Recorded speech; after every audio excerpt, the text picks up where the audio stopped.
주님께서 여러분과 함께 마테오가 전한 거룩한 복음입니다. 그때 예수님께서 제자들에게 말씀하셨다. 너희 가운데 두 사람이 이 땅에서 마음을 모아 무엇이든 청하면 하늘에 계신 내 아버지께서 이루어 주실 것이다. 두 사람이나 세 사람이라도 내 이름으로 모인 곳에는 나도 함께 있기 때문이다. 그때 베드로가 예수님께 다가와 주님, 제 형제가 저에게 죄를 지으면 몇 번이나 용서해 주어야 합니까? 7번까지 해야 합니까? 하고 물었다. 예수님께서 그에게 대답하셨다. 내가 너에게 말한다. 7번이 아니라 77번까지라도 용서해야 한다. 주님의 말씀입니다. 그리스도님 참여합니다. 참 예수님, 하나님의 복동이 고맙습니다. 고맙습니다.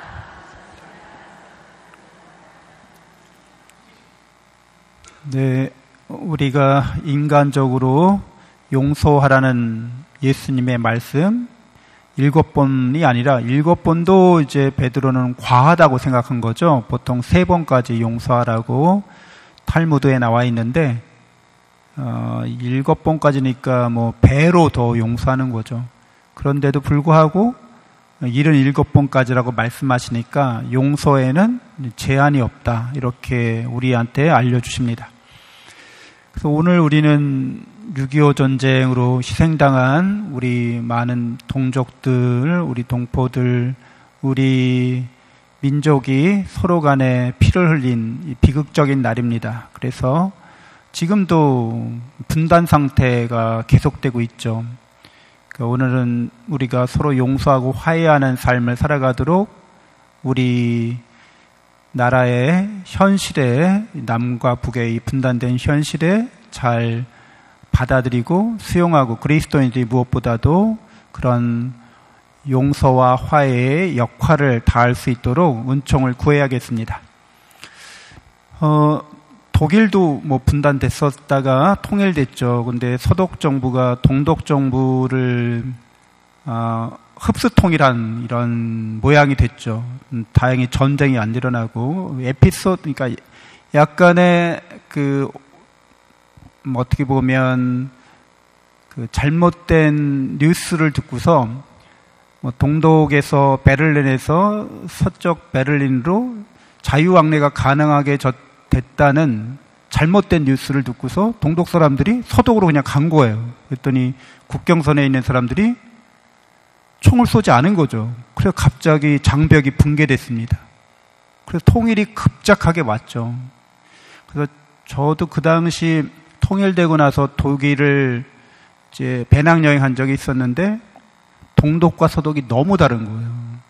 서독은 우리보다 훨씬 잘 사는 선진국인데 동독 지역으로 베를린 지역으로 가면 거의 막 우리보다 훨씬 못 사는 건물들도 노화됐고 막 노후됐고 엄청 딱 봐도 너무 격차가 많이 나는 거죠.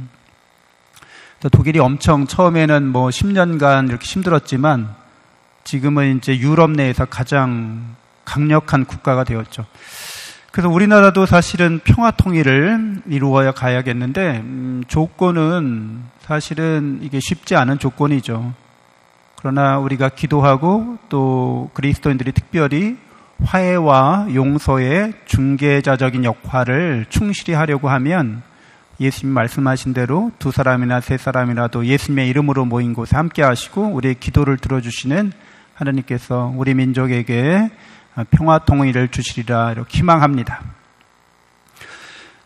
역사 안에서 우리가 배워보게 되면 독일은 서독은 그 동독을 향해서 끊임없이 이제 기본 교류는 계속 유지했던 거죠. 거기 동독과 서독으로 갈라져 있던 친척들이 계속 편지를 주고받을 수 있었어요.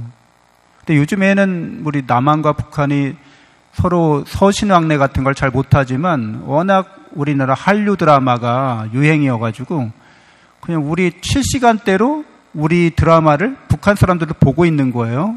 그래서 정서적으로 이렇게 이질감이 많이 없습니다. 우리를 잘 알고 있어요. 근데 우리는 사실 북한 사람들 잘 모르죠. 우리가 북한 사람들의 어떤 형편이나 그들의 처지에 대해서 많이 좀 관심을 가질 필요가 있습니다.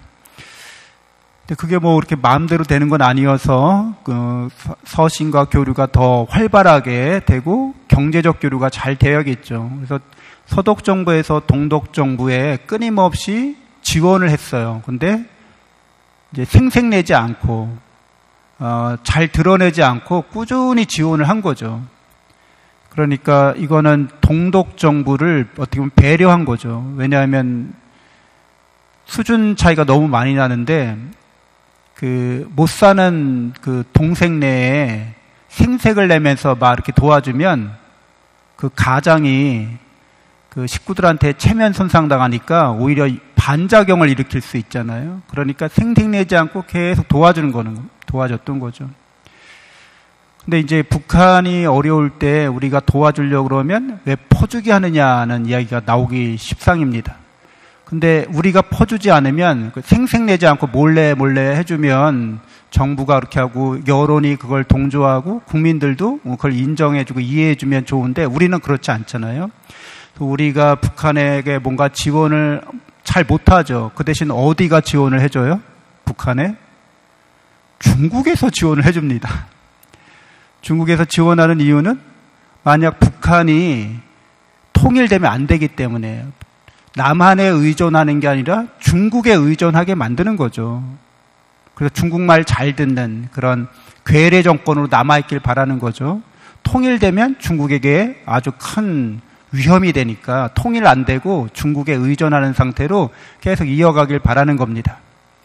근데 이제 만약에 북한이 그래도 붕괴된다 그러면 중국 군대가 북한으로 들어가겠다는 거죠.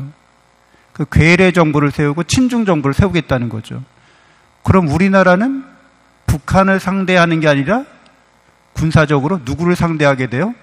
중국을 상대하게 됩니다.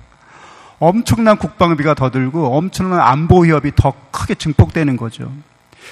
그래서 결국엔 북한을 우리가 평화통일로 흡수해야 하는 거죠. 그러려면 우리에게 의존하게 만들어야 되는 거죠. 그 길이 평화통일로 가기 위한 아주 전략적이고 우리 민족에게 도움이 되는 길이죠.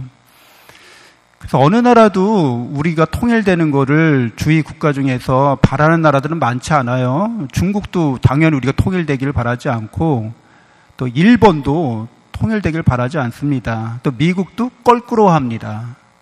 그러니까 이렇게 세계국이 강대국들이 우리가 통일되기를 바라지 않기 때문에 우리가 정신 바짝 차리고 이 땅에서 다시는 전쟁이 나지 않도록 그리고 중국을 우리가 맞닥뜨리는 일이 없도록 우리는 미국을 끌어들여서 미국과 중국이 맞서게 해야지 우리가 중국하고 코앞에서 이렇게 맞닥뜨리게 되면 우리의 미래가 그렇게 밝지 않다고 할 수 있습니다. 그래서 젊은이들이 통일에 대한 이렇게 설문조사를 하면 통일을 바라지 않는다고 이렇게 대답을 많이 한다고 그래요. 그러니까 통일병이 많이 든다는 거죠. 근데 그 통일 비용도 사실은 비싼 게 아니라 분단 비용이 우리가 분단되어 있는 그 비용이 더 많이 들고 있는 거죠, 사실은.